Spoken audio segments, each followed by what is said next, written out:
And we are joined now by a legend, Dr. Funkenstein. Roof. What's happening? How's it going? Welcome to Phoenix. I've been de-fleed, de-ticked, and I got my rabies shot, and I'm ready to bury the bone. You're all set. I'm Papers set. I'm are ready to go. do the dog tonight, y'all. You just flew in from Europe.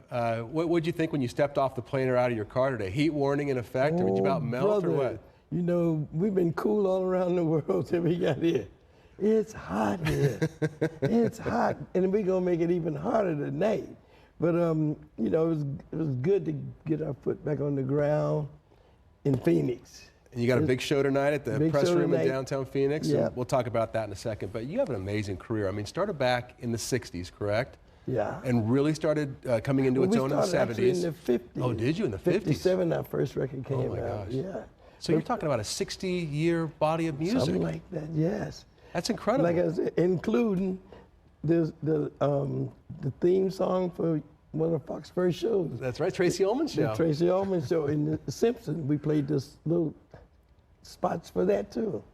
And there are all kinds of ways to get your music out, and you've been pretty outspoken about copyright issues and things, and we'll talk about that in a moment. But one of the things I think is neatest about your music, and you're talking about having something coming out in the 50s, but you have all these different generations of people enjoying your music because so many of the hip-hop artists have been sampling your music. I mean, tell me, and you really embraced that, didn't you? Yes, I mean, whenever I see somebody, the new thing coming in, whatever I can offer them, I know I'll get longevity in return for it. So I try to be down with whoever comes in, whatever comes in. When they good, you know, like a Tupac or a Snoop, now Kendrick Lamar, then you're glad you've been that way. I'm glad I've been down with Cube and all of the, you know, from the East Coast to the West Coast, to the South. I've been down with them, and that keeps you around, and keeps you alive. And you can, well, our shows now, like I told you before, like a circus. Right. Where the grandparents, the parents, and the kids can go together, and everybody can feel cool. Because usually kids don't want to have nothing to do with their parents' music, and definitely not their grandparents. Right. But because of that hip-hop intervention in there, that bridged that gap. Now we have a new one. I just did a record with Louis Vega. Okay. On my new album, Brothers Be Your Like George, Ain't That Funkin' Kinda Hard on You, which is also the book. That's electronic music. So now we've been embraced by the electronic dance, and I'm down for that, because anything that, when you shake your booty, you got to have some funk. And you're embracing technology too, because for somebody from your era who was putting out music in the 50s, you've released a book that came with downloads, right? Music downloads? On the book, yeah. You can download the cover of the book. I mean, you have to learn to, we saw it coming in the 60s, even though we was out of our mind. We saw 2001. We saw what they say was gonna happen in the 20th century. So we was ready for it. We've been waiting on it a long time. We got out there first, you know, back in the 60s, and we was tripping and everything. We was waiting on it to get here. So everything that's going on now, I've been waiting for a long time for this point. What is funk? Anything it need to be to save your life. The attitude of being able to change, be down with whatever new music, and see what your part is in there. And my part is, if you got a booty, you're gonna shake it. So you're gonna need some funk. Funk is anything it need to be at that time. It need to be that.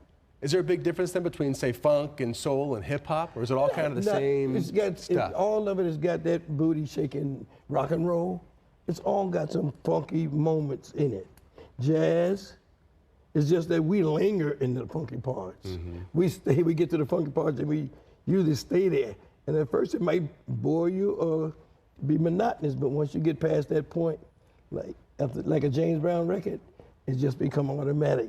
They do that with drum machine. They try to copy it. That's the closest you can get to it with a loop, and that's a pretty good imitation.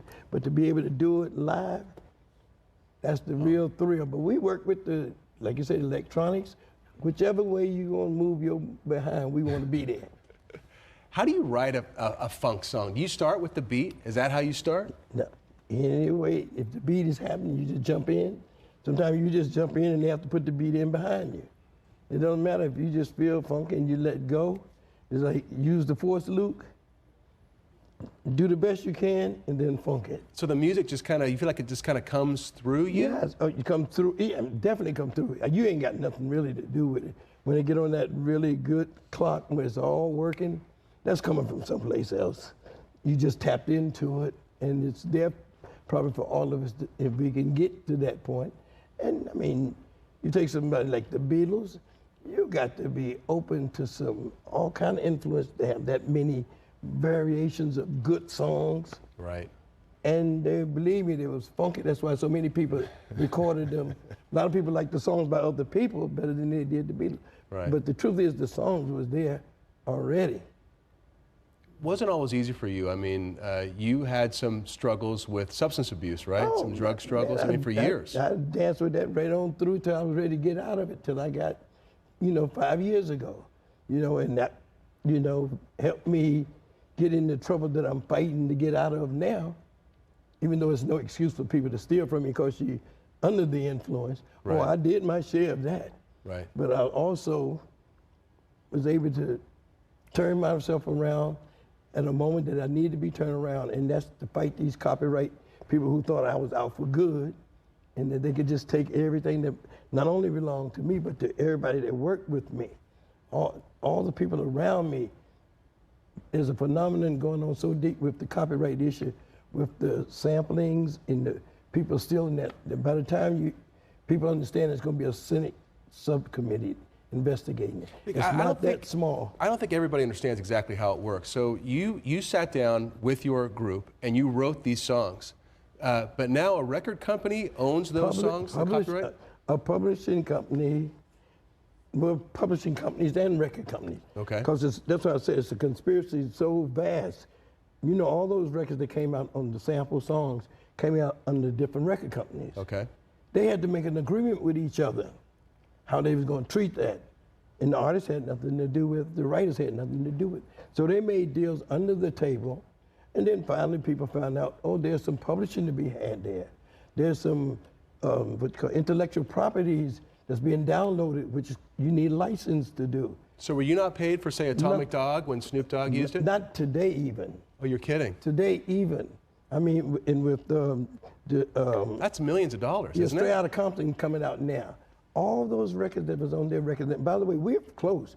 Ice Cube and all of it. They took the money from them, but they split it up amongst themselves, the record companies, the publishing companies, and our society's got a big part to play in it. The BMIs and ASCAP. It's so big, because you're talking about one guy sued 500 people in Nashville over our copyrights. Who got sued? Everybody you can think of that had a hit record got sued. Include Ice Cube, Dr. Dre, Snoop, For sampling because they're Jay-Z. using other people's music. For sampling our music. Oh, okay. Now they paid millions of dollars. None of our writers ever seen any of it. Oh, wow. Okay, none of our writers ever seen. Right now, they're blurred lines. Sure. I was a part of that case. They were suing the same guy, Robin Thicke and Pharrell, on behalf of one of my songs. And then I can tell you, I went on TMZ and said myself, my song ain't in there. Because they would have won, just like they won with Marvin Gaye. It's the same people that I'm talking about that's been suing me and suing people in my name all this for the last 20 years. But you're not seeing any of the money. Nobody. Do you think you're going to? Oh, yes. Oh, yes. What are we talking about here? 10 million? You're talking about hundreds of millions. Hundreds of millions. Hundreds of millions. It's about 30 years of movies and televisions and commercials, and then just every new artist that comes out, Tupac. I'm looking at it this way. Dre got a headphone called Beats. Yes. And I would like to see the percentage of the beats that was from our songs that influenced that deal. Wow. So you'd even make money off of that if this whole thing is done. Well, you should. Like I is what said, you're saying. he know what he worked for. Right. But he have no idea that when he got sued and supposedly paid me, that I didn't get it. Oh, yeah. You know Well, good luck with that going forward. Somebody at your age, how do you stay motivated to go out and do these shows? To fight these people that just did that. At 73, I was motivated enough to put out an album with 33 songs on it, a book that told my whole history, and to do shows that sold out around Europe just this last 30 days. I'm more motivated, like it was in 1975 when we were just doing the mothership. I'm ready to kick butt. I love a good challenge. That'll make me get funky for real, and that's what we've been doing. I got my grandkids in the group. I got the kids of Gary Scheider, Diaper Man. His kid is in the group. It's a family affair, and anybody that see it will understand what we're talking about. So tonight in downtown Phoenix. Oh, bring two booties with you. George Clinton, thank you so much. Really good meeting you. One nation under a groove.